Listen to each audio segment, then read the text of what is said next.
Most of us had a mental picture of what our late 50s should look like.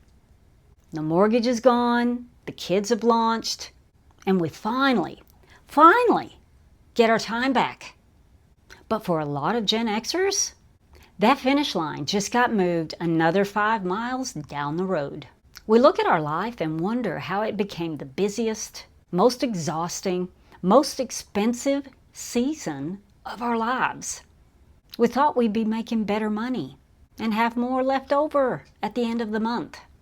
We thought retirement would finally be visible on the horizon. But many Gen Xers are working harder, spending more, caring for aging parents, and feeling more pressed for time than ever. And just when we thought retirement might finally give us our lives back, we are realizing that even freedom has to be planned for, paid for, and protected. Being Gen X in your late 50s right now is a very different reality than the one we thought we were going to get. And here are 6 things that nobody could have prepared us for. Now, number 1, we're working harder than ever, but not just at work, but at home too. Now, I don't know about you, but I thought by my late 50s, I would have reached some comfortable cruising altitude. The major struggles of adulthood behind me, and life would finally begin to settle down. But for many Gen Xers, the exact opposite has happened. I am busier today than I have ever been in my entire life. In fact, sometimes I get really nostalgic for all of the time that I seem to have back in the 1990s. Let me know if you feel that way too.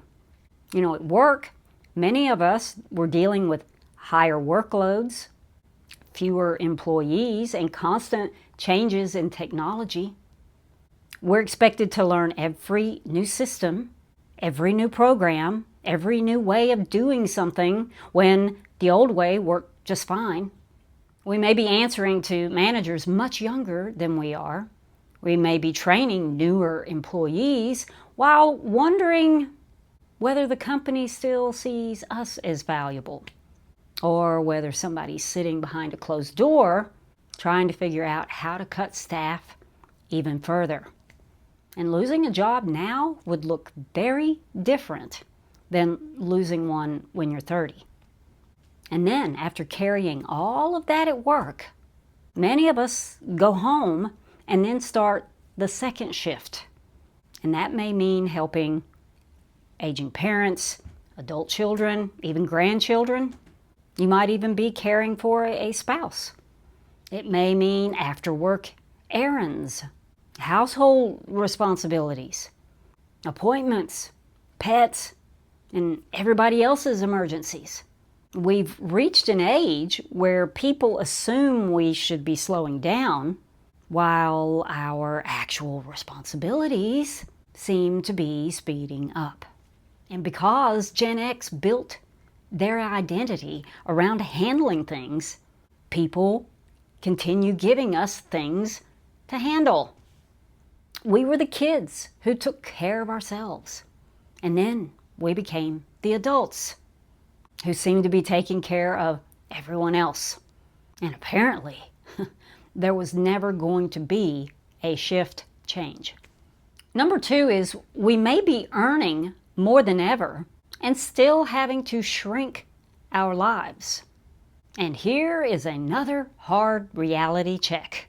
Many Gen Xers may finally be earning more than they ever have in their lives. Earning the kind of salary that would have made us feel wealthy even just 25 years ago. But somehow it doesn't feel like wealth. It feels like expensive groceries or inflated utility bills, unexpected medical expenses, outrageous insurance premiums, high-priced car repairs, and trying to put enough into our retirement so our future selves don't end up having to move back into our parents' basement. You finally reach the salary that you spent so many years working toward, only to find out that the lifestyle that income was supposed to provide, well, it rose a lot faster than your income and has moved even further out of reach. And yes, living below your means, that's great advice. We should save. We should avoid unnecessary debt. We should make responsible financial decisions. But what happens when inflation keeps changing what below your means actually looks like? I mean, at first you cut out the obvious extras. You eat out less. You cancel a subscription or two. You buy fewer clothes. Then you start questioning vacations. You cut out the concerts, the hobbies, even the home improvements. You put off replacing the aging car. You begin comparing the price of every single item that you've been buying for years. And suddenly you're standing in the grocery aisle and you're wondering, when did steak get so expensive that it requires a pay-in-4 plan? And we may not be destitute, but it feels like we have to constantly keep cutting out the enjoyable parts of our life just to afford the boring insurance premiums and utility bills. And in your late 50s, every dollar that you spend can begin to feel like a dollar that should have gone toward your retirement. And we're realizing that we need to tighten down even harder. And some of us are beginning to wonder whether this is simply how we're going to have to live the rest of our lives. Because it's not only our daily lives that are becoming more expensive. The systems we were told to rely on for our future seem to be changing the rules, all while we're right in the middle of the game. Number 3, the retirement finish line keeps moving. And Gen X is beginning to realize that retirement is not simply a personal savings challenge. Several major forces have been working against us at the same time. Traditional pensions largely disappeared during our working lives. The responsibility for retirement shifted entirely to individual workers through 401ks and IRAs. Housing, insurance, medical expenses, they continue to climb. And we're being encouraged to work longer at the same age when staying employed can become less secure. And the message for us has always been that retirement is your personal responsibility. Save more, invest more, work longer, spend less. And plenty of Gen Xers have tried to do exactly that. But every time we take on more responsibility, the price of retirement seems to increase. The target keeps moving. And Gen X doesn't have unlimited recovery time anymore. One layoff or one health problem, one caregiving crisis, or one major home repair, well, that can alter a retirement plan that took 30 years to build. And that's the frightening part, because it doesn't necessarily take a lifetime of irresponsibility to derail retirement. Sometimes it only takes one expensive event at the wrong time. Gen X has discovered that retirement is sort of like one of those carrots being dangled on the end of a stick. Always visible, always close enough to keep chasing after it, but somehow just still out of reach. Number 4, our parents may live longer, but with more disability. We've heard for decades that people are living longer. We're seeing it with our own eyes. And this was always presented as good news. And of course, having more time with a parent is a tremendous blessing. But until fairly recently, nobody talked enough about the difference between lifespan and health span. A longer life doesn't always mean a longer, healthy, independent life. Those additional years may include declining mobility, chronic illness, vision loss, cognitive issues, and an increasing need for hands-on care. And that can place Gen X in an emotionally complicated position. Caregiving can leave us physically exhausted, emotionally drained, and financially strained.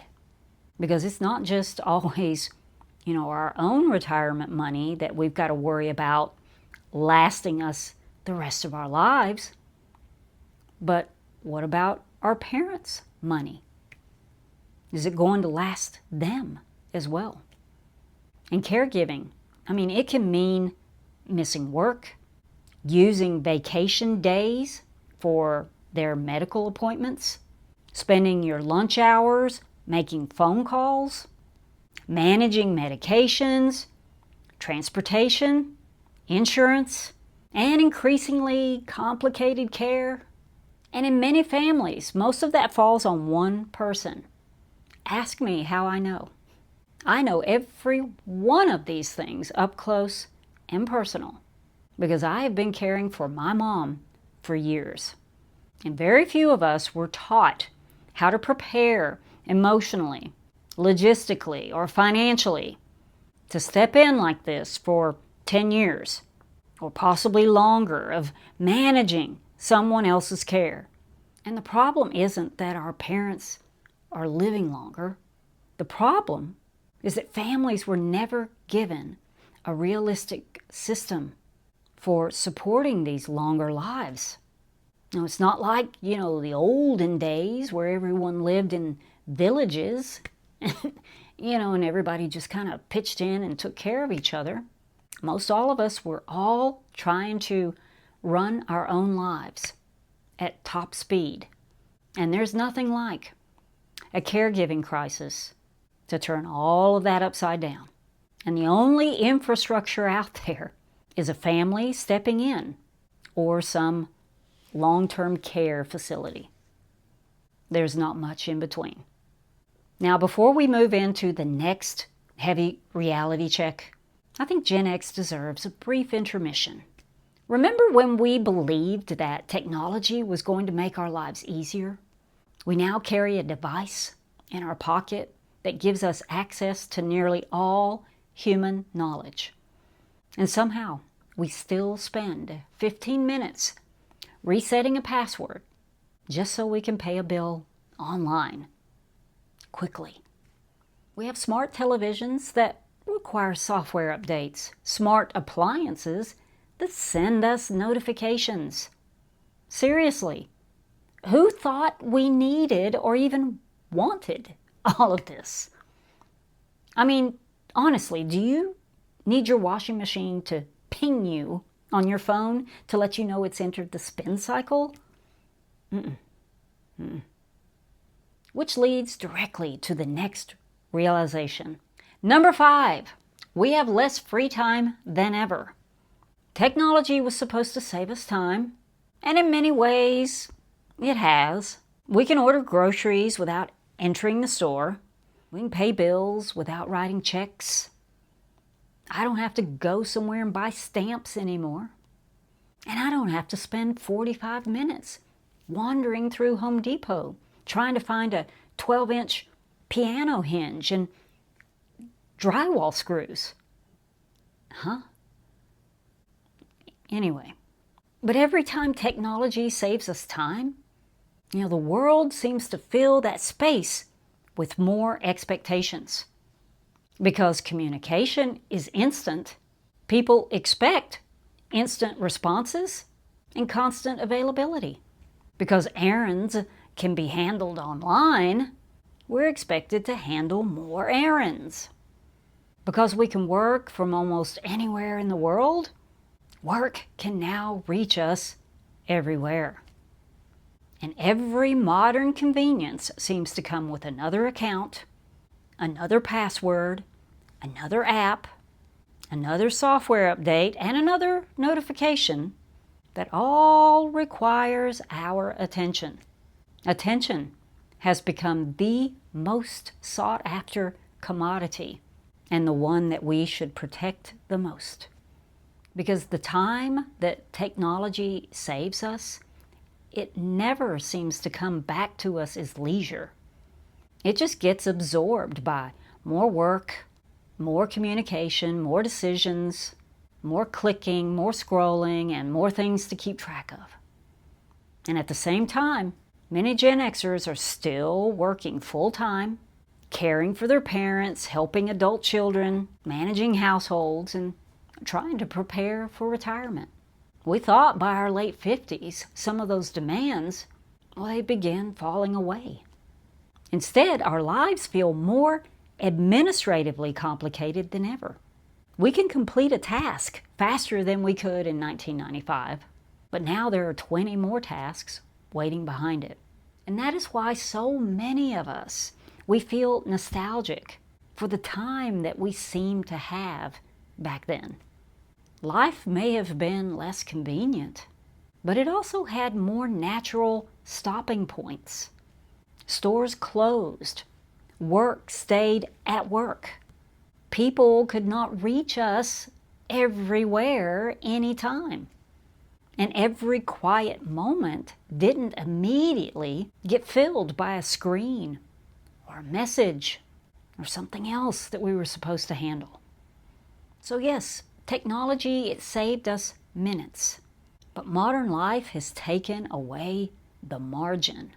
And in our late 50s is exactly what we thought we'd have more of. Number 5, retirement may not mean freedom. It may mean becoming the family's unpaid solution. For decades, many of us imagined retirement as the moment when our time finally became our own. No alarm clock, no boss, no commute. But Gen X may be retiring into a family system that is already stretched thin. Our parents may need help for years. Adult children may be struggling financially. Childcare is expensive, and that trickles down. And siblings, they may live far away or already feel overwhelmed by their own responsibilities. So when one person finally retires, the whole family may begin looking at that person as the available one. And somehow, whatever needs to be done starts defaulting to you, the retired one, the free one. And this is especially likely if you've always been the dependable person. And nobody may come right out and say, now that you're retired, your time belongs to us. No, it may not be that blatant. It can happen much more gradually than that. Because as older and younger generations, as they struggle with today's economy, their own life demands, and overloaded and failing systems, well, who is standing right in the middle? Well, that would be a Gen Xer. And we may not recognize how much our jobs are protecting our time until we leave them. Your job may be exhausting, but it also gives you a socially acceptable reason to be unavailable. And once that job is gone, other people may begin treating your retirement as shared family property. You know, what are we willing to take on? And what have we carried long enough already? And what does helping someone look like without surrendering the retirement that we've worked so hard to get? Because protecting part of your retirement, that's not selfish. And those boundaries will be much easier to establish before everybody else has already claimed a piece of it. You know, being Gen X in your late 50s today is a hard reality check, because this stage of life is unfolding in a way that many of us didn't expect. And when other generations say that we had everything easier, They're usually looking at the first half of our lives, not the world we're trying to navigate now. And yes, we grew up in a different era. And yes, there were real advantages to that too. But now we're dealing with this world too. And all at the exact age where we thought a lot of this would finally ease up. We're facing today's problems from a uniquely Gen X position. We're old enough to remember when life worked differently, but still young enough to be carrying much of the load. And like we always have, we're figuring it out as we go. So let me know in the comments, which of these late 50s reality checks are hitting you the hardest? And subscribe so you can join us for the next one. I'll be back with a new video in a few days. Until then, have a great week. See you later.